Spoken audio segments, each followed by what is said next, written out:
Thank you very much, everybody. And congratulations to the class of 2017. That's some achievement. This is your day, and you've earned every minute of it. And I'm thrilled to be back at Liberty University. I've been here, this is now my third time, and we love setting records, right? We always set records. We have to set records. We have no choice. It's been a little over a year since I've spoken on your beautiful campus, and so much has changed. Right here, the class of 2017, dressed in cap and gown, graduating to a totally brilliant future. And here I am standing before you as President of the United States. So I'm guessing there are some people here today who thought that either one of those things, either one, would really require major help from God. Do we agree? And we got it. But here we are celebrating together on this very joyous occasion. And there's no place in the world I'd rather be to give my first commencement address as president than here with my wonderful friends at Liberty University. And I accepted this invitation a long time ago. I said to Jerry that I'd be there. And when I say something, I mean it.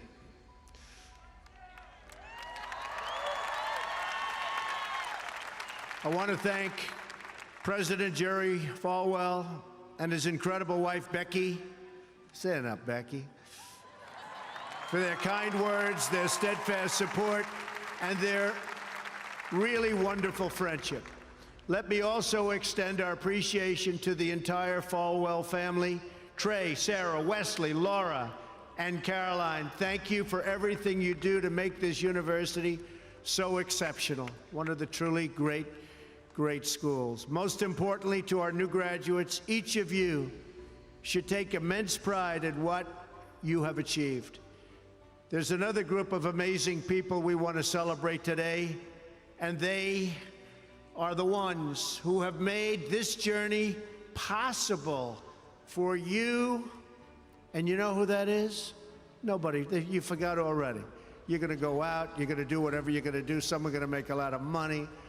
Some are going to be even happier doing other things. They're your parents and your grandparents. Don't forget them. You haven't forgotten yet, have you? Never, ever forget them. They're great.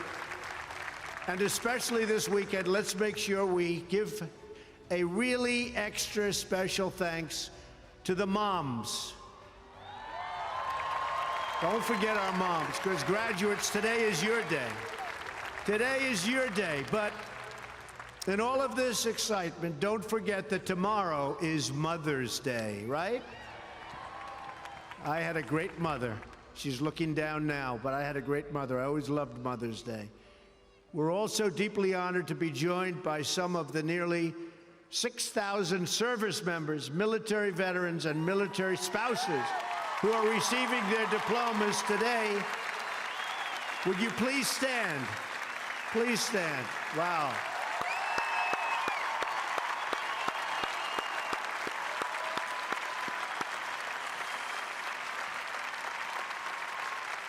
That's great. Thank you very much. Great job. We're profoundly grateful to every single one of you who sacrificed to keep us safe and to protect God's precious gift of freedom.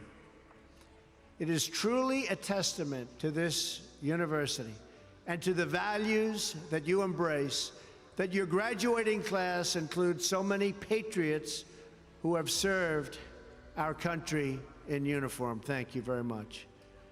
To the class of 2017, today you end one chapter, but you are about to begin the greatest adventure of your life.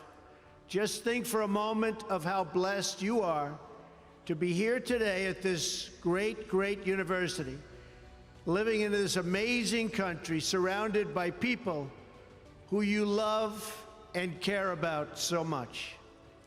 Then ask yourself, with all of those blessings and all of the blessings that you've been given, what will you give back to this country and indeed to the world? What imprint will you leave in the sands of history? What will future Americans say we did in our brief time right here on Earth? Did we take risks? Did we dare to defy expectations? Did we challenge accepted wisdom and take on established systems? I think I did, but we all did, and we're all doing it. Or did we just go along with convention, swim downstream so easily with the current, and just give in because it was the easy way, it was the traditional way, or it was the accepted way? Remember this: nothing worth doing ever, ever, ever came easy. Following your convictions means you must be willing to face criticism from those who lack the same courage to do what is right, and they know what is right, but they don't have the courage or the guts or the stamina to take it and to do it. It's called the road less traveled. I know that each of you will be a warrior for the truth, will be a warrior for our country and for your family. I know that each of you will do what is right, not what is the easy way, and that you will be true to yourself and your country and your beliefs. In my short time in Washington, I've seen firsthand how the system is broken. A small group of failed voices who think they know everything and understand everyone want to tell everybody else how to live and what to do and how to think. But you aren't going to let other people tell you what you believe, especially when you know that you're right.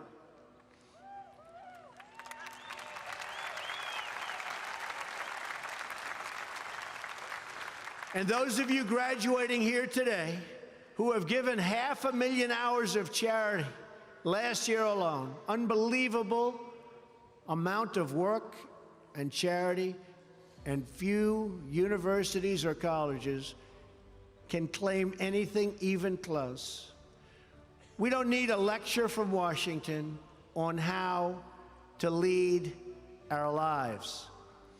I'm standing here looking at the next generation of American leaders. There may very well be a president or two in our midst. Anybody think they're going to be president? Raise your hand. In your hearts are inscribed the values of service, sacrifice, and devotion. Now you must go forth into the world and turn your hopes and dreams into action. America has always been the land of dreams because America is a nation of true believers. When the Pilgrims landed at Plymouth, they prayed. When the founders wrote the Declaration of Independence, they invoked our Creator 4 times.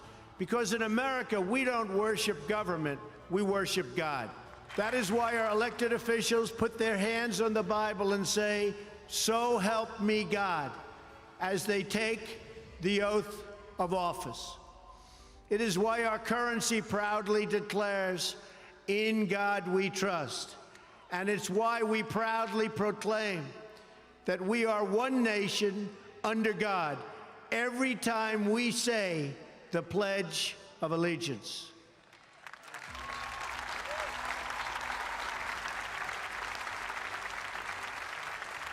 The story of America is the story of an adventure that began with deep faith, big dreams, and humble beginnings. That is also the story of Liberty University. When I think about the visionary founder of this great institution, Reverend Jerry Falwell Sr., I can only imagine how excited he would be if he could see all of this and all of you today, and how proud he would be of his son and of his family. In just 2 days, we will mark the 10th anniversary of Reverend Falwell's passing. And I used to love watching him on television, hearing him preach. He was a very special man. He would be so proud, not just at what you've achieved, but of the young men and women of character that you've all become. And Jerry, I know your dad is looking down on you right now, and he is proud. He is very proud. So, congratulations on a great job, Jerry. Reverend Falwell's life is a testament to the power of faith to change the world, the inspiring legacy that we see all around us in this great stadium. This is a beautiful stadium, and it is packed. I'm so happy about that. I said, how are you going to fill up a place like that? It is packed, Jerry. In this beautiful campus, and in your smiling faces, but it all began with a vision. That vision was of a world-class university for evangelical Christians. And I want to thank you because, boy, did you come out and vote, those of you that are old enough. In other words, your parents. Boy, oh boy, you voted. You voted. No doubt many people told him his vision wasn't possible, and I am sure they continued to say that so long after he started, at the beginning with just 154 students. But the fact is, no one has ever achieved anything significant without a chorus of critics standing on the sidelines explaining why it can't be done. Nothing is easier or more pathetic than being a critic, because they're people that can't get the job done. But the future belongs to the dreamers, not to the critics. The future belongs to the people who follow their heart no matter what the critics say, because they truly believe in their vision. At Liberty, your leaders knew from the very beginning that a strong athletic program would help this campus grow so that this school might transform more lives. That is why a crucial part of Reverend Falwell's vision for making Liberty a world-class institution was having a world-class football team, much like the great teams of Notre Dame. Great school, great place. In fact, Vice President Mike Pence is there today, doing a fabulous job, as he always does.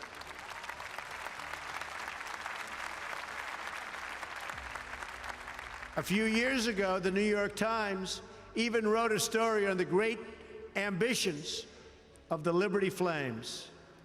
That story prompted a longtime president of another school to write a letter to Jerry. It's a letter that Reverend Falwell would have been very, very pleased to read. Jerry tells me that letter now hangs in the wall in the boardroom of your great university. It came from the late Father Theodore Hesburgh, who was the beloved president of the University of Notre Dame 35 years ago. Like this school's founder, he was a truly kind-hearted man of very, very deep faith. In the letter, Father Hesburgh recalled that Notre Dame's own meteoric rise from a small Midwestern school to a national football powerhouse. And then he wrote something so amazing and generous. He wrote, "I think you are on that same trajectory now, and I want to wish you all the best and encourage you from the starting and from being able to start very small and arriving in the big time. Thanks to hard work, great faith, and incredible devotion, those dreams have come true. as of February of this year, the Liberty Flames are playing in the FBS, the highest level of competition in NCAA football. Don't clap. That could be tough. Don't clap. That could be tough.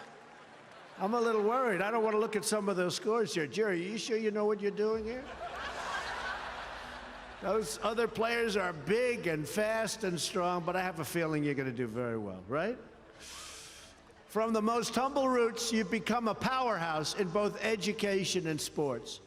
And just wait until the world hears the football teams you'll be playing on your schedule starting next season. President Falwell gave me a list of some of those schools, the ones you're going to be playing 2018. Would you like me to read the names? Just came out. Would you like to hear them? I'm a little bit concerned. UMass, Virginia, Auburn. Jerry, are you sure you know what you're doing? Jerry, Auburn. I don't know about that, James. This could be trouble, Jerry. Rutgers, Old Dominion, Brigham Young, Army. I might be at that game. Who am I supposed to root for? Tell me. I don't know. That's a tough one, Jerry. I don't know, Jerry. I'm going to have to think about that one, Jerry. Buffalo, Troy, Virginia Tech. Oh, no, Jerry. Ole Miss.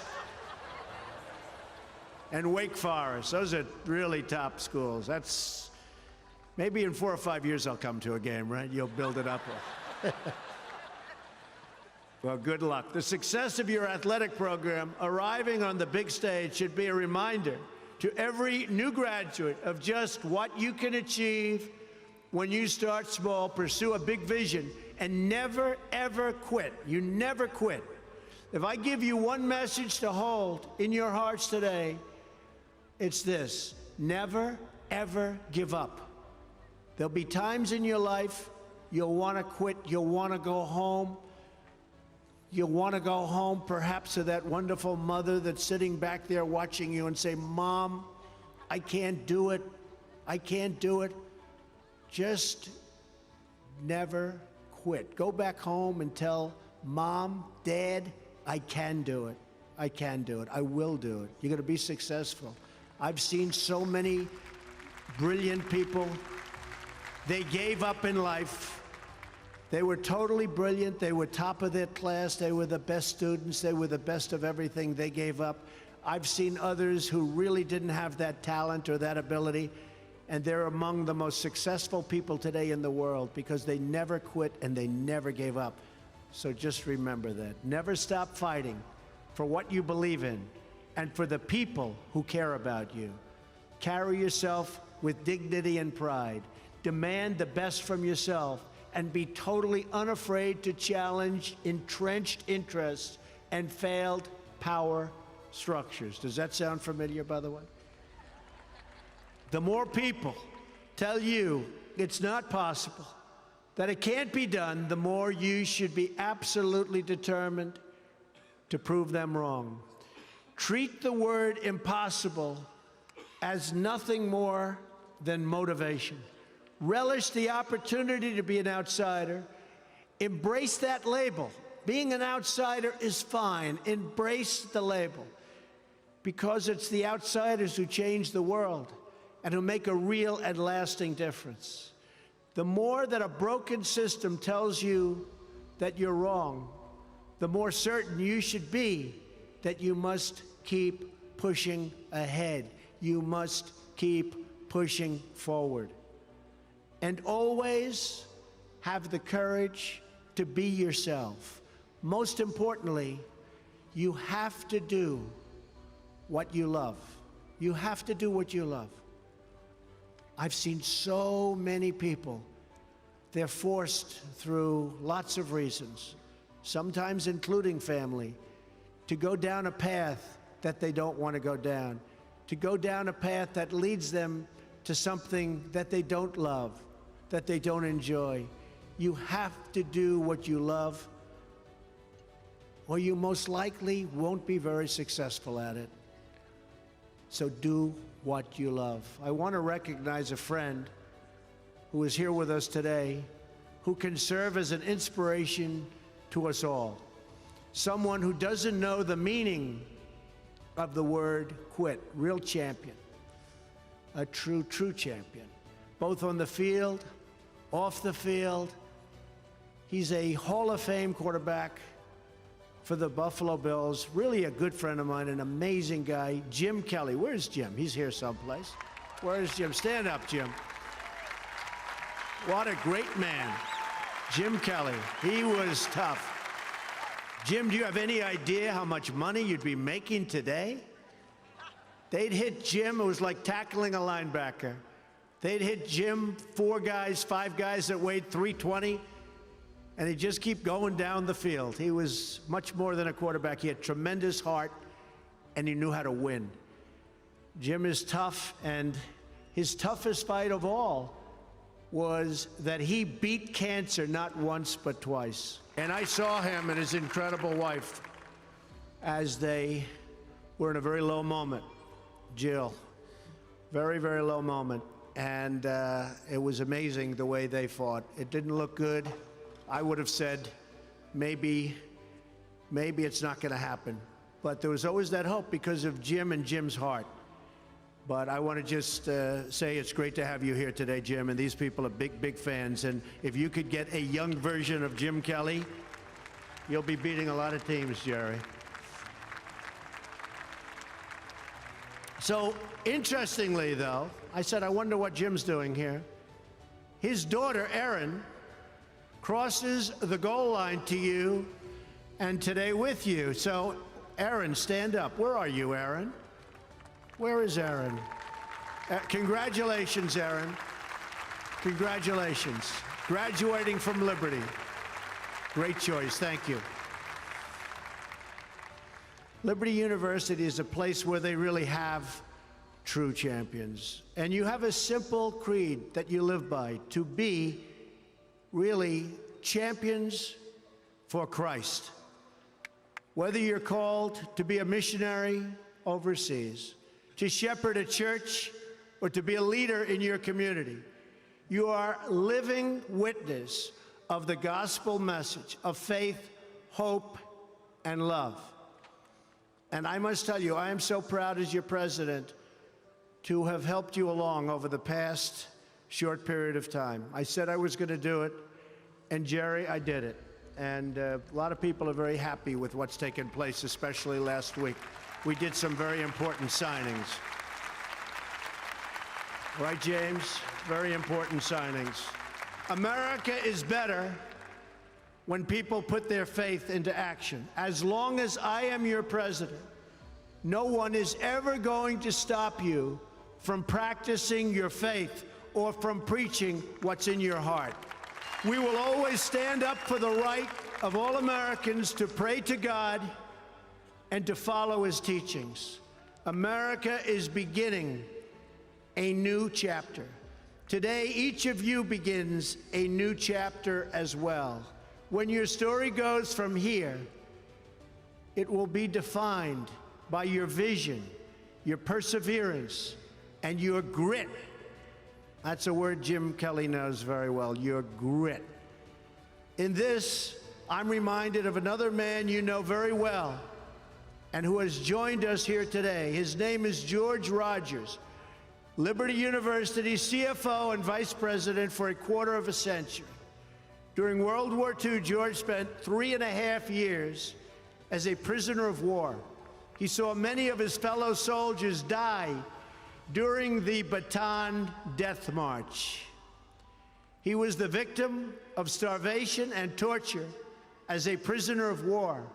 When he was finally set free, he weighed just 85 pounds and was told he would not live past the age of 40. Today, George is 98 years old.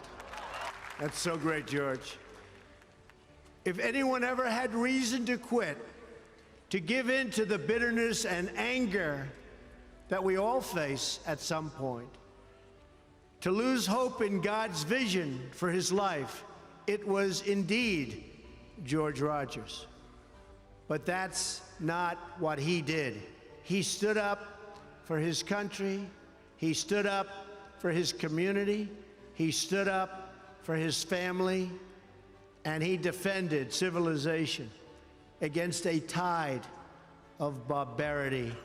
The kind of barbarity we're seeing today and we've been witnessing over the last number of years. And I just want to tell you, as your president, we are doing very, very well in countering it. So you just hang in there. Things are going along very, very well. You'll be hearing a lot about it next week from our generals. Things are going along very, very well. Through it all, he kept his faith in God, even in the darkest depths of despair. Like so many others of his generation, George came home to a nation full of optimism and pride and began to live out the American dream. He started a family. He discovered God's plan for him and pursued that vision with all his might, pouring his passion into a tiny college in a place called Lynchburg, Virginia. Did you ever hear of that? Lynchburg? We love it. Do you like it? We like it, right?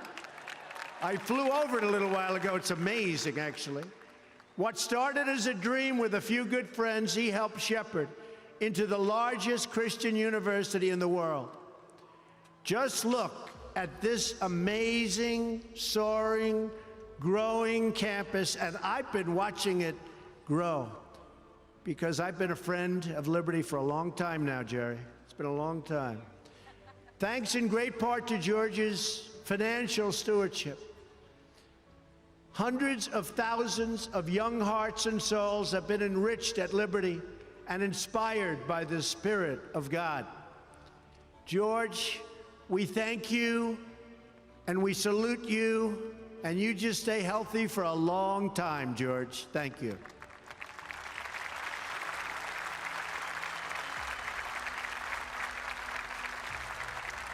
Now it falls on the shoulders of each of you here today to protect the freedom that patriots like George earned with their incredible sacrifice. Fortunately, you have been equipped with the tools from your time right here on this campus to make the right decisions and to serve God, family, and country. As you build good lives, you will also be rebuilding our nation. You'll be leaders in your communities, stewards of great institutions, and defenders of liberty. And you will be great mothers and fathers and grandmothers and grandfathers, loving friends and loving family members. You will build a future where we have the courage to chase our dreams no matter what the cynics and the doubters have to say. You will have the confidence to speak the hopes in your hearts and to express the love that stirs your souls. And you will have the faith to replace a broken establishment with a government that serves and protects the people. We must always remember that we share one home and one glorious destiny. Whether we are brown, black, or white, we all bleed the same red blood of patriots. We all salute the same great American flag, and we are all made by the same Almighty God. As long as you remember what you have learned here at Liberty, as long as you have pride in your beliefs, courage in your convictions, and faith in your God, then you will not fail. America remains true to its values, loyal to its citizens, and devoted to its Creator, then our best days are yet to come. I can promise you that. This has been an exceptional morning. It's been a great honor for me, and I want to thank you, the students. I also want to thank you, the family, for getting them there. And I want to thank and congratulate Liberty. May God bless the class of 2017. May God bless the United States of America. May God bless all of you here today. Thank you very much. Thank you.